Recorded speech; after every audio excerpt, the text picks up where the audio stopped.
On en vient donc au fait écho du jour avec Éric Le Boucher. Bonsoir Éric. Bonsoir Emmanuel. L'impôt à la source va donc s'appliquer en France en 2018. On sait que 2017 sera une année blanche, comme on dit. Alors on en a décrit le principe sur Europe 1 depuis ce matin d'un point de vue fiscal.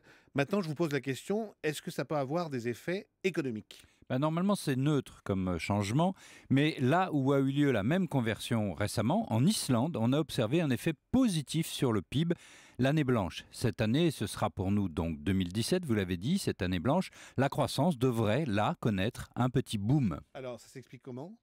Parce que les impôts des revenus 2016 sont payés en 2017, ça ce sera traditionnel, puis ceux de 2018 directement à la source, mois par mois, en 2018. Nous ne paierons donc pas d'impôts sur les revenus en 2017. Ce sera cette année blanche. Les contribuables sont donc incités à travailler plus pour gagner plus en 2017, puisque ce ne sera pas imposé. Je ne parle pas des charges sociales qui, elles, sont déjà payées à la source. Elles sont prélevées sur votre bulletin de salaire par l'employeur tous les mois. Mais il n'y aura pas d'impôt sur le revenu 2017. Les salariés vont donc logiquement essayer de faire des heures supplémentaires. Les entreprises vont essayer de faire pareil, passer plus de commandes en 2017. Alors ne soyons pas naïfs, ça peut aussi pousser à la fraude. Par exemple, payer en 2017 des travaux qui ne seront faits qu'en 2018. Oui, les abus seront, c'est vrai, effectivement tentants, mais l'administration fiscale prévient déjà qu'il y aura des contrôles. Les tricheries n'ont pas été importantes en Islande, mais en revanche, il y a eu vraiment des heures supplémentaires. Et puis, fait caractéristique, les femmes dont les revenus complémentaires n'est pas imposé se sont mises à travailler plus. Tout ça a fait une accélération légère, mais réelle de la croissance. Éric, est-ce qu'il ne risque pas d'y avoir un contre-coup de l'année suivante, c'est-à-dire un ralentissement? Oui, parce que le travail de 2018 aura été fait par avance en 2017, c'est ça la question.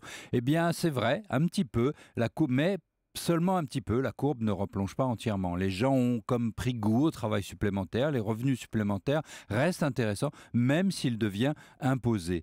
Et puis, sans doute, donc, on observera à ce moment-là une amélioration de la consommation parce que c'est l'avantage principal de ce revenu, de ce prélèvement à la source, c'est qu'on a un revenu net, pas besoin de mettre de côté pour épargner. Et donc, on devrait consommer un peu plus. Alors au total, ce passage au prélèvement à la source, bonne ou mauvaise chose pour vous? Je pense que c'est une modernisation de l'impôt sur le revenu, mais il faut bien voir que c'est le premier pas vers deux autres fortes évolutions. D'abord, la fusion avec la CSG, celle-ci devenant progressive, ça c'est très important. L'effet économique, lui, est assez inconnu. Puis l'individualisation de l'impôt des ménages, chaque conjoint paiera le sien. Il s'agit là d'une revendication des femmes, et c'est pour ça que je pense que cette avancée de prélèvement à la source est une simplification et une modernisation. Merci, c'était Éric Le Boucher.